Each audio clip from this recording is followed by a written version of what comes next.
ہر شخص کے حصے میں، ہر شخص کے حصے میں میرے نبی پاک نے عزت لکھی، ہر شخص کے حصے میں رسول پاک نے وقار، رشتوں کو حضور نے اتنا مضبوط کر دیا، اتنا مضبوط کر دیا کہ رشتے رشتے نہیں درد بن گئے۔ ماں کا نام آتا ہے تو آنکھوں میں آنسو آ جاتے ہیں نا، ماں کا نام آتا ہے تو دل تڑپتا ہے نا یار۔ یہ انقلاب ہے جو میلاد والے رسول نے برپا کیا، ورنہ حضرت طارق ابن عبداللہ کہتے ہیں میں حضور کے اعلان نبوت سے پہلے بھی مکے آیا تھا۔ آپ فرماتے میں نے ایک بوڑھی عورت کو، ایک نوجوان کو گلے میں رسی ڈال کے گھسیٹ کے لے جاتے دیکھا، تو میں نے اس سے کہا کہ یہ کیا کر رہے ہو، کون ہے یہ بی بی، کیا مسئلہ ہے؟ تو وہ کہنے لگا جی میری اماں ہے، بوڑھی ہو گئی ہے، کسی کام کی نہیں رہی تو بیچنے جا رہا ہوں، چلو کسی کے برتن جب مانجے گی تو میرے تو پاس کچھ نفع آئے گا نا بیچنے۔ یہ داستانیں نہیں، ابھی بھی جن لوگوں کی طبیعت سخت ہوتی ہے وہ قتل نہیں کر دیتے ماں باپ کو۔ واقعہ سنے نا آپ نے کہ ابا میرے نام زمین نہیں کر رہا تو مار دیا۔ جب کلیجے سخت ہوتے ہیں تو کام ہو جاتا ہے۔ ایک طرف وہ منظر تھا اور ایک طرف یہ منظر ہے کہ حضرت حلیمہ سعدیہ رضی اللہ تعالی عنہ، ان کا نام نہیں ہے حضرت حلیمہ کا مسلم شریف میں، وہ امام زرقانی نے لکھا ہے، ورنہ مسلم میں یہ روایت اپنے اصل انداز میں موجود ہے۔ حضرت ابو ہریرہ رضی اللہ تعالیٰ عنہ فرماتے ہیں کہ جناب حلیمہ بوڑھی عورت، سادی عورت، اگر آپ کبھی معاشرتی لحاظ سے حضرت حلیمہ کا انداز دیکھیں گے نا، توجہ ہے میری بات پر، سمجھ آ رہی ہے آپ حضرات کو؟ جو ہمارا معاشرتی ماحول ہے نا، معاشرتی ماحول، تو حضرت حلیمہ سعدیہ رضی اللہ تعالیٰ عنہ کی حیثیت آج کے معاشرے میں اگر دیکھی جائے تو ایک آیا، بچوں کو پالنے والی آیا نہیں ہوتی، وہ آیا تھی۔ اسکول میں ایک آیا ہوتی ہے، جب بچہ چھوٹے ہمارے پرائیویٹ سکولز میں بچے جاتے ہیں تو عورت سنبھالتی ہے، دودھ ڈال دیتی ہے، کئی دفعہ فیڈر بھی پلا دیتی ہے، بچہ اگر پخانہ پیشاب کرتا ہے تو خدمت کرتی۔ یہ عورتیں اس زمانے میں چھوٹے بچے لے جاتی تھی، پالا کرتی۔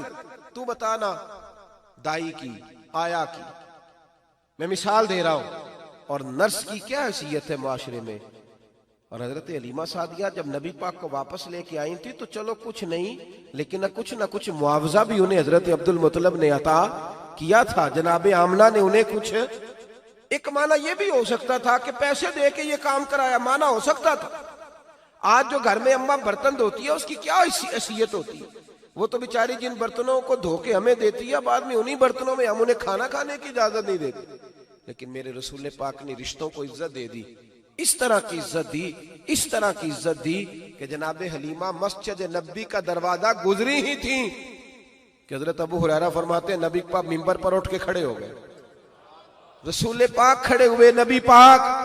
میں کبھی کبھی یہ روایت دیکھتا ہوں تو میرا دل کرتا ہے میں اپنے آپ سے پوچھوں، میرا دل کرتا ہے میں اپنے یاروں دوستوں خطباء سے، واعظین سے، پیروں سے، مشائخ سے پوچھوں کہ تو بھی بتا، جب تو شاگردوں کو پڑھا رہا ہوتا ہے اور تیرے ابا جی آتے ہیں تو کبھی اٹھ کے کھڑا ہوا ہے؟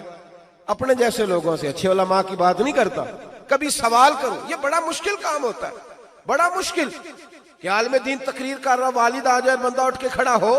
لیکن رسول پاک نے عزتیں دی، وقار دیا۔ جناب حلیمہ داخل ہوئی تو حضور منبر پہ کھڑے ہوئے اور اتنی تیزی سے حضور آگے بڑھے، اپنی چادر کو اتارا اور پھر میرے رسول نے زمین پہ بچھایا، اور پھر حضرت حلیمہ سعدیہ بیٹھ گئیں۔ اور جناب ابو ہریرہ فرماتے ہیں جتنی دیر نبی پاک ان کے سامنے بیٹھے رہے، اتحیات کی حالت میں بیٹھے رہے۔ حضور نے رشتوں کو وہ وقار دیا، وہ حسن دیا کہ رشتے درد بن گئے ہیں۔ اب ماں کا نام دل میں بعد میں آتا ہے، زبان میں بعد میں آتا ہے، آنسو پہلے آتے ہیں۔ اب ماں کا رشتہ ایک وقار ہے، ایک حسن۔ الحاوی للفتاوی میں امام جلال الدین سیوطی رحمت اللہ لکھا ہے، فتح مکہ کے بعد نا کمال ہو گیا، وَرَأَيْتَ النَّاسَ يَدْخُلُونَ فِي دِينِ اللَّهِ أَفْوَاجًا، فوجوں کی فوجیں دین میں آ گئی۔ ایک زمانہ تنہائیوں کا ہوتا ہے، ایک عروج کا ہوتا ہے۔ عروج کے زمانے میں بڑے تعلق، بڑے رش، بڑی باتیں۔ اب حال یہ تھا فتح مکہ کے بعد کہ پہلے تو ایک آدھ آدمی کلمہ پڑھتا تھا، فوجوں کی فوجیں آتی۔ ایک دن نا نبی پاک نماز پڑھانے آئے مسجد میں۔ میرے نبی پاک صلی اللہ علیہ وسلم جب مسجد میں آئے تو مسجد کھچا کھچ بھری ہوئی، گلیاں بھی بھری، 10,000 کے قریب لوگ مدینے میں جمع ہیں۔